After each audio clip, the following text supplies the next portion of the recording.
Hello student, कैसे हैं आप लोग। आज हम लोग पढ़ने वाले हैं विद्युत आवेशता क्षेत्र का 5वां भाग।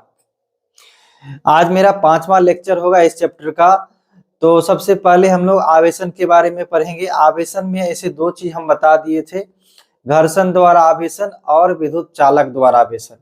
आज हम लोग पढ़ेंगे प्रेरण द्वारा आवेशन और उसके बाद कूलम्ब्स लॉ को जानेंगे। तो सबसे पहले हम लोग क्या पढ़ने वाले हैं, प्रेरण द्वारा आवेशन। तो आवेशन का हम प्रकार बताए थे कि आवेशन दो प्रकार से की जा सकती है। एक संपर्क द्वारा होता है, एक होता है असंपर्क द्वारा, कांटेक्ट। संपर्क द्वारा में हम आप लोगों को दो चीज बताए थे। एक चीज बताए थे घर्षण द्वारा, एक दूसरे वस्तु को क्या कर सकते हैं, रगड़ करके घर्षण कर सकते हैं, उससे वस्तु आवश्यक घर्षण। और बताए थे चालक तार द्वारा या चालन द्वारा, चालक तार। असंपर्क में हम लोग पढ़ने वाले हैं प्रेरण द्वारा। प्रेरण द्वारा आवेशन कैसे होता है। तो आपने घर्षण द्वारा आवेशन को अच्छा से पढ़ा था, जब दो वस्तु को क्या करते हैं, आपस में घर्षण करते हैं, जिससे क्या हो जाते हैं, इलेक्ट्रॉन का ट्रांसफर होता है। तो एक धन हो जाता है धनावेश, एक होता है ऋण आवेश। और चालक तार द्वारा पढ़े थे कि ये वस्तु इससे आवेशित है, तो बीच में तार जोड़ देने पे ये वस्तु क्या हो जाते हैं, आवेशित हो जाते हैं। दोनों प्लस आवेशित हो गया। यदि आप लोग नहीं देखे होंगे तो पिछला वीडियो जा करके देख सकते हैं, प्ले लिस्ट में होगा, क्लास 12 के फिजिक्स में, वहां से जा करके इस चैप्टर को कवर कर लीजिए, इस टॉपिक को कवर कर लेना है। चैप्टर तो अभी चल ही रहा है ना। तो हम लोग पढ़ने वाले हैं आज प्रेरण द्वारा आवेशन। देखिए प्रेरण द्वारा आवेशन क्या होता है कि मान लीजिए कि कोई वस्तु आवेशित है, जैसे मान लीजिए एक क्षण क्या है, धन आवेशित है।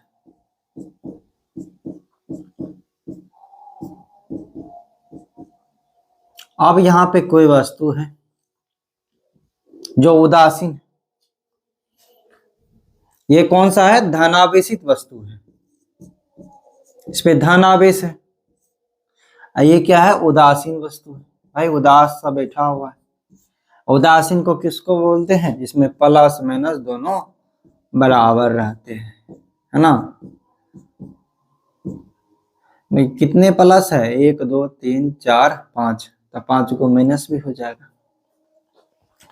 उदासीन वस्तु उसको बोलते हैं जिसमें धनावेश ऋणावेश दोनों की संख्या क्या होती है, बराबर होती है।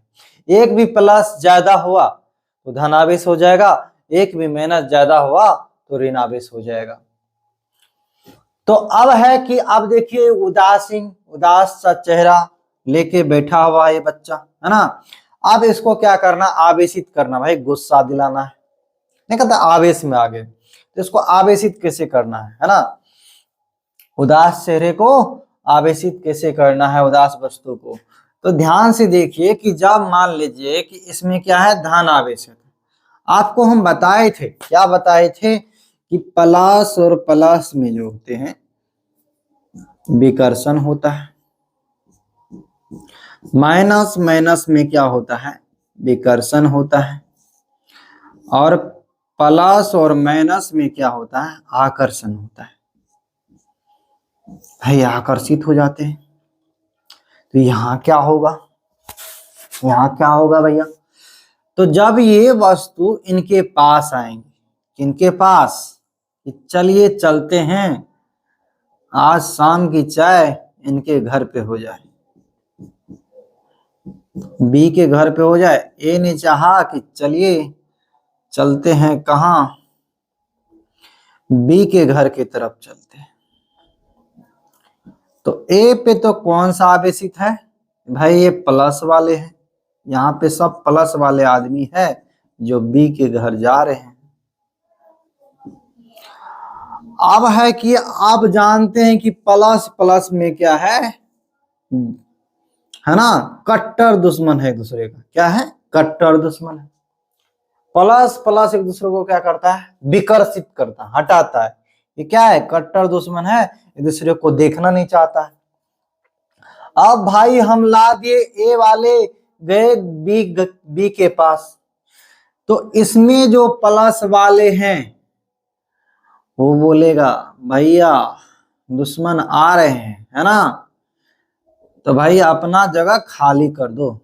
तो ये चले जाएंगे इधर, प्लस वाले इधर आ जाएंगे, जितने भी प्लस वाले, और माइनस वाले इसके पास आ जाएंगे। क्योंकि आपको पता है कि प्लस माइनस एक दूसरे को क्या करते हैं, आकर्षित करते हैं, और प्लस प्लस एक दूसरे को क्या करते हैं, विकर्षित करते हैं। इसको भाई जन्मजात दुश्मनी है, प्लस वाले को नहीं देखेगा, माइनस वाले को देखेगा। भाई आइए चाय पीने आए तो खूब चाय पीजिए, है ना, गले मिल मिल के चाय पीजिए। तो ये क्या है, तो माइनस वाले इधर आए किसके पास, प्लस वाले के पास। अब प्लस वाले दूर भाग गए, दूर खड़े हो गए। तो अब देखिए कि अब ये माइनस वाले इधर आ गया। अब दूसरा स्थिति ये, अब ये हो सकता है कि ये आप मान लीजिए ये हटा ले, ये क्या कर ले, ये ए वस्तु को हम हटा ले बी के पास, भाई जाए तो फिर से वो आ जाएगा, तो फिर से प्लस माइनस मिल करके उदासीन नहीं हो जाएगा, हो ना जाएगा। ऐसे में कहाँ हुआ उदासीन, है ना, तब तो नहीं हुआ। तो आप लोग बोल सकते सर जी बताना क्या चाह रहे हैं, अरे बताना चाह रहे, रुकिए थोड़ा सा दम धरिए तब ना जानिएगा। अब क्या करते हैं कि भाई इसी का संगवैया एक पड़ोसी घर था, भाई नहीं होता है घर में, मान लीजिए कि आया कोई किसी को मारने, तो वो देखता है कि भाई बगल से कोई रास्ता है, निकल लेते हैं उधर से। ये जैसे रास्ता दिखता निकल लेता है, इसके यहाँ आता है तो मिलवे नहीं करता है। तो जैसे एगो उदासीन वस्तु इसके बगल में भी रख देते हैं, तो ये प्लस वाले के लिए रास्ता मिल गया यहाँ से गली। तो जैसे ये दुश्मन को देखा कि दुश्मन मेरे पास आया, कौन सा, प्लस वाले का दुश्मन है, तो बी वाले से माइनस वाले तो भाई इधर बोला कि भाई हम तो क्या रहेंगे, हम प्लस वाले के साथ रहेंगे, जिएंगे मरेंगे इन्हीं के साथ। किनके साथ, तो प्लस वाले के साथ। माइनस वाले बोले, अब प्लस वाले को तो दुश्मनी भाई आया, ये भागेगा, कोई गली देखेगा तो गली इसको मिल गया, तो किस में चला गया, इधर चला आया। प्लस वाले किधर चला आए, इसमें चले आए। और जैसे ही प्लस वाले इधर आए, अब क्या किए, इसका नाम सी है, एंटू बेंटू सिंटू, अब जो हो नाम हो, ए बी सी। तो ए अब क्या किए कि इसको यहीं रखे ताकि वो डरे रहे, और जैसे हम इसको हटाएंगे फिर से वो आ जाएगा वही, और जब आ जाएगा तो खेल खत्म होता, तो फिर से उदासीन हो जाएगा। हम इसको यहीं रखे रहेंगे और बी और सी को क्या कर लेंगे, हटा लेंगे। भाई वो तो डरा रहेगा, और जैसे हटाएंगे तो देखिए क्या होता है। ये छड़ तो यही है, ये छड़ यही है, प्लस वाले यही है, और बी वाले में माइनस हो जाएगा और सी वाले में प्लस हो जाएगा। अब क्या कीजिए, छड़ को हटा लीजिए, और जब ये छड़ को हटाइएगा, छड़ को हटा लीजिएगा तो इस पे क्या हो जाएगा, माइनस। अब इसको कोई रास्ते नहीं है, रास्ते बंद हो गया। अब अपने घर भाई भागा था, भगले रह गया, तो आवेशित ये हो गया धन आवेशित, और ये हो गया ऋण आवेशित। ये प्लस वाले से दिल लगाया था, प्लस वाले भी भाग गया, बोला जिएंगे मरेंगे इन्हीं के साथ, तो ये भी भाग गया। तो इस तरह से आप देख सकते हैं कि हम, आप देखिए शुरू से कि हमने क्या किया, फिर से आपको समझा देते हैं कि धनावेशित वस्तु को ले आए किसके पास, उदासीन के पास, जिनके पास प्लस भी बराबर है और माइनस भी बराबर है। और जैसे प्लस वाले इसके सामने गया, प्लस वाले अपना फील्ड खाली कर दिया, भाई आ रहा है दुश्मन भागो यहां से, तो प्लस वाले जाकर के सट गया उधर। भाई कोई गली खोजने लगा, उसको मिल गया एगो गली, तो गली जैसे ही मिला, ये सटा हुआ था, तो प्लस वाले उधर खिसक गया, माइनस वाले इधर आ गया। अब माइनस वाले को प्लस वाले के साथ दोस्ती है, तो माइनस वाले इधर सटा रहा, अब क्या किए, उसको सटा कर ही रखे और दोनों को अलग कर दिए। जब दोनों को अलग कर दिए, अब तो रास्ता रहा नहीं, अब इसको भी हटा लिए, तो माइनस वाले इधर रह गए, प्लस वाले उधर रह गए। इस तरह से हम क्या देख सकते हैं कि ये ऋणावेशित हो गया। भाई इस पे कौन सा आवेश है, माइनस है, और उस पे क्या हो गया, प्लस है, तो क्या हो गया, धनावेशित हो गया। भाई आवेश, आवेश किसी वस्तु पर आवेश करने का, आवेश देने की प्रक्रिया को तो आवेशन कहते हैं, है ना, जिससे वस्तु आवेशित हो जाए, है ना, ऐसी क्रिया जिससे वस्तु आवेशित हो जाए उसी को आवेशन। इस तरह से हम क्या किए, एक उदासीन वस्तु को, उदास बैठे हुए चेहरे को, है ना, ऋणावेशित कर दिए और धनावेशित कर दिए। इसी को तो कहते हैं प्रेरण द्वारा आवेशन। इसी को क्या कहते हैं, प्रेरण द्वारा आवेशन। और ये कांटेक्ट में नहीं रहना चाहिए, धरती के कांटेक्ट में। जैसे धरती कांटेक्ट में रहेगा तो भाई तो उदासीन तुरंत हो जाएगा। धरती कांटेक्ट नहीं रखिएगा, इसको क्या हमेशा कुचालक स्टैंड पे रखना है, कुचालक स्टैंड पे। एनसीईआरटी में दिया होगा आपको, है ना, पढ़ लीजिए वहां से, कुचालक स्टैंड पे रखना है इसको, कुचालक स्टैंड में, ताकि ये क्या हो जाए, भाई पृथ्वी क्या कर देता है, किसी भी आवेश को अपने में ले जाकर उदासीन कर देता है, माइनस वाले को प्लस देता है, प्लस वाले को माइनस दे देता है। इसीलिए इसको कुचालक स्टैंड, कुचालक मतलब जिसमें विद्युत धारा प्रवाहित ना हो, ऐसे स्टैंड पे रखना है। तब जाकर के इस ऐसे वस्तु को क्या कर सकते हैं, वस्तु को आवेशित कर सकते हैं। ये परखा हुआ नियम है और लैब में किया हुआ, इसमें कोई झूठ नहीं है, ठीक है, समझ गए। ऐसे वस्तु को क्या कर सकते हैं हम, आवेशित कर सकते हैं। अब आते हैं, यदि इस चीजों को आप समझ लिए होंगे तो अब हम लोग समझते हैं कूलम का नियम। तो चले कूलम का नियम। इसी तरह क्या कर देता है, जब हम कलम को केस में क्या करते हैं, रगड़ते हैं कपार में, है ना, तो वो क्या कर देता है, छोटे छोटे टुकड़े को आवेशित करने लगता है। छोटे छोटे टुकड़े थोड़े होते हैं कि आवेशित रहते हैं, वो तो उदासीन रहते हैं, तो उसके प्लस वाले हैं तो प्लस वाले को खींचने लगते हैं, समझे। इसी को तो हम प्रेरण द्वारा आवेशन कहते हैं। चलिए, तो अब हम अगला टॉपिक पढ़ने वाले हैं कूलम का नियम। कूलम का नियम,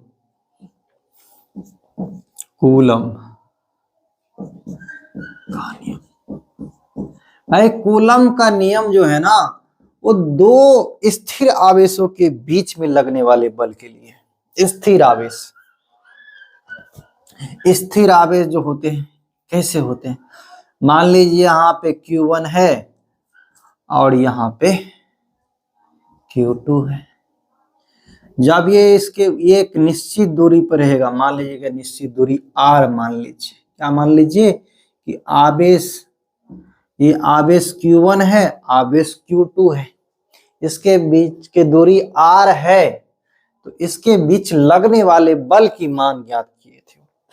तो अब बल कैसे लगता है, जैसे आप हम बताए थे ना कि प्लस और प्लस रहेगा तो क्या करेगा, विकर्षित करेगा एक दूसरे को, माइनस रहेगा, माइनस रहेगा, विकर्षित करेगा एक दूसरे को, और प्लस रहेगा और माइनस रहेगा एक दूसरे को क्या करेगा, आकर्षित करेगा। तभी आकर्षित या विकर्षित जो करेगा, कोई न कोई बल से तो जरूर करेगा ना, तो उसी बल का तो मान निकाले हैं कूलम साहब ने। तो उसने कहा कि पहला जो नियम दिया था उसने कूलम साहब का, ये जो, अच्छा ये बल जो लगता है, मान लीजिए ये बल, अब Q2 इस पे बल लगाएगा, तो इस बल को हम बोल देते हैं F21, और Q1 इस पे बल लगाएगा तो उसको हम लगाते हैं F12। भाई Q1 के द्वारा लग रहा है इसीलिए F1 लग रहा है, और है ना किस पे लग रहा है, तो 2 पे लग रहा है, F12, ये F21 होगा। उन्होंने बताया था कि ये दोनों बल क्या होते हैं, बराबर होते हैं, दोनों बल क्या होते हैं, बराबर होते हैं। F जो बराबर होते हैं F12 बराबर F21।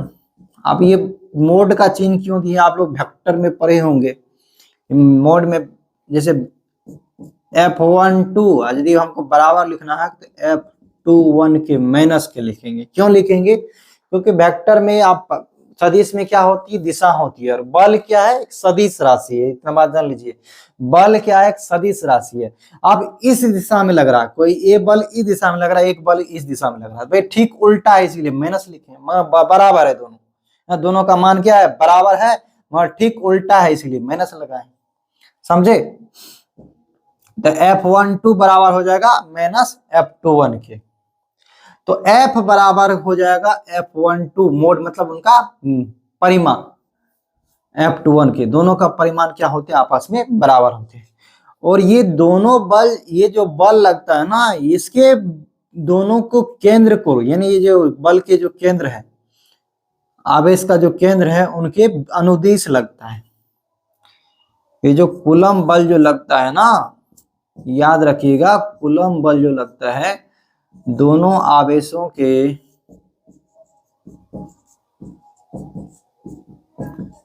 केंद्र को मिलाने वाली रेखा के अनुदिश लगता है। केंद्र को मिलाने वाली रेखा के अनुदिश लगता है। अनुदिश मतलब उसकी दिशा में लगता है। आप में मान लीजिए कि Q2 को इधर भी तो लगा सकता था, भले इधर भी लगा सकता था, मगर नहीं, उसके केंद्र को जो मिलाने वाली रेखा है उसके अनुदिश लगेगा। इसको इधर धकेला गया, उसको उधर, इन्हें कि इधर धकेल दिया, उधर धकेल दिया, अनुदिश लगेगा। तो उसने पहला नियम जो बताया था, ये तो अनुदिश ये भी है। पहला नियम जो बताया था, उसने बोला था कि ये जो बीच का जो लगने वाले बल है, वो दोनों आवेश के गुणनफल के समानुपाती होते हैं। यानी F जो समानुपाती होंगे वो Q1 तथा Q2 के गुणनफल के समानुपाती होंगे। अब क्यों, अब दोनों के गुणनफल के समानुपाती क्यों होते हैं, कि जैसे मान लीजिए कि यहाँ पे एक बड़का चुंबक हो, नहीं यहाँ पे एक छोटका चुंबक हो, छोटका, मान लीजिए चुंबक के बीच में भी आकर्षण विकर्षण बल लगता है, तो यहाँ मान लीजिए आवेश जो प्रैक्टिकल रूप में हम लोग देख सकते हैं, तो भाई विद्युत बल बहुत छोटा होता है, इसीलिए हम लोग ज्यादा अनुभव नहीं करते हैं। तो हम मान लीजिए छोटा चुंबक है, उदाहरण के तौर पर मान लीजिए, तो छोटा चुंबक के बीच में क्या लगेगा, कम बल लगेगा। अब मान लीजिए इसी का मान हम बढ़ा देते हैं, बड़ा कर देते हैं, तो अब बल का मान क्या हो जाएगा, बढ़ जाएगा। चाहे इसका मान भी बढ़ाएंगे तब भी मान बढ़ेगा, यानी दोनों का मान बढ़ाने से क्या हो जाएगा, बल का मान बढ़ेगा। इसीलिए F समानुपाती क्या होगा, Q1 Q2। इसका मतलब हुआ कि कूलम बल जो होते हैं वो दोनों आवेशों के गुणनफल के समानुपाती होते हैं। कूलम बल या दोनों आवेशों के बीच लगने वाले जो कूलम बल होते हैं, दोनों आवेशों के बीच में, दोनों आवेशों के बीच लगने वाले कूलम बल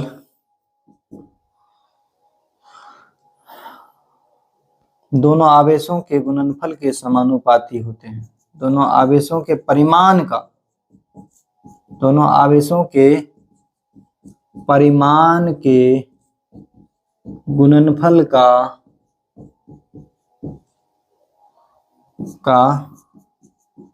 समानुपाती होते हैं। ये बात समझ गए। और दूसरा नियम जो दिए थे, इसको समीकरण 1 मान लीजिए। दूसरा नियम दिए थे कि भाई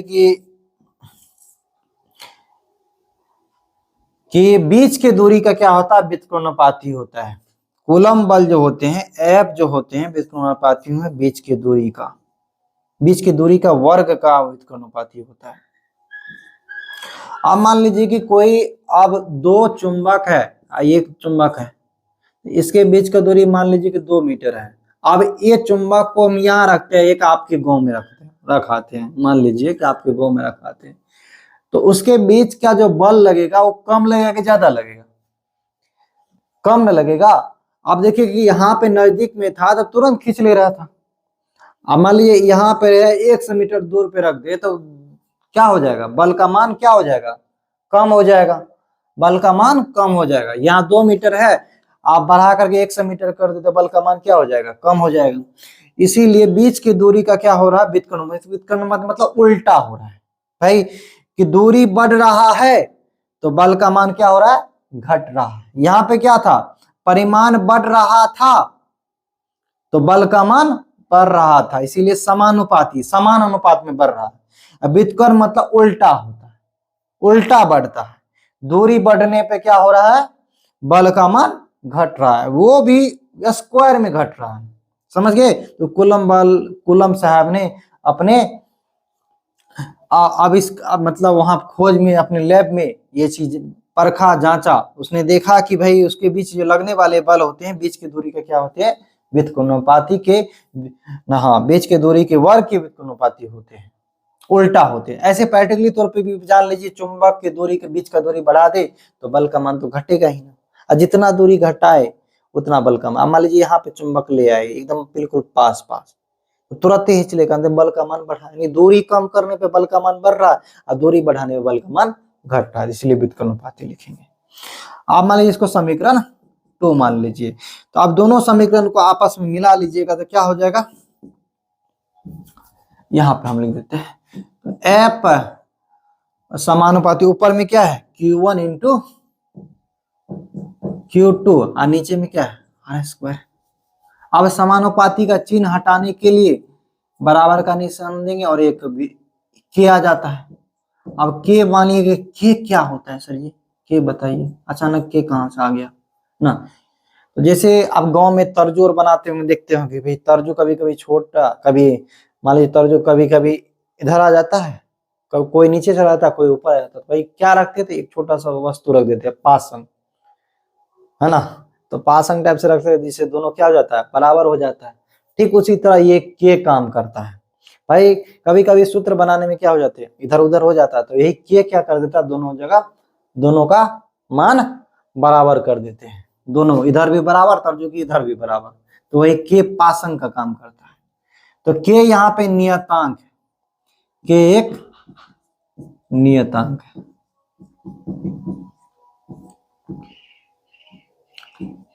जो माध्यम पर निर्भर करता है, जो क्या करता है? जो माध्यम पर निर्भर करता है। के बराबर होता है 1/4 पाई एप्सिलॉन नॉट। और ये एप्सिलॉन नॉट यहाँ पे क्या है? ये एप्सिलॉन नॉट है निर्वात या हवा का विद्युतशीलता है, हवा का विद्युतशीलता। अब विद्युतशीलता क्या होता है?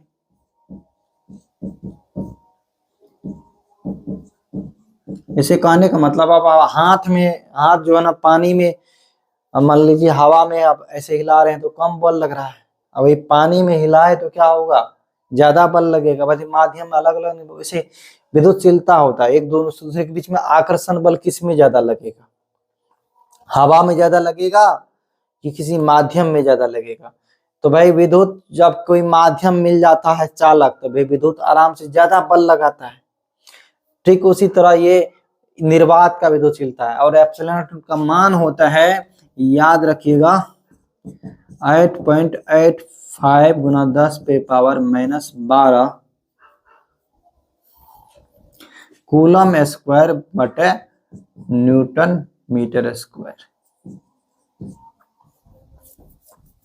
अब ये मात्रक निकालने भी आपको सिखाएंगे कैसे होता है, इसी सूत्र से मात्रक। और के का वैल्यू होता है 9 गुना 10⁻9 न्यूटन मीटर स्क्वायर बटे कूलम स्क्वायर होता है। अब ये कैसे होता है, इस सारा चीज को हम अगले वीडियो में कवर करने वाले हैं और इसको बढ़िया से आपको बताने वाले हैं यहाँ से। ठीक है, कूलम नियम को हम फिर से ले लेंगे अगले वीडियो में। ठीक है। तो तब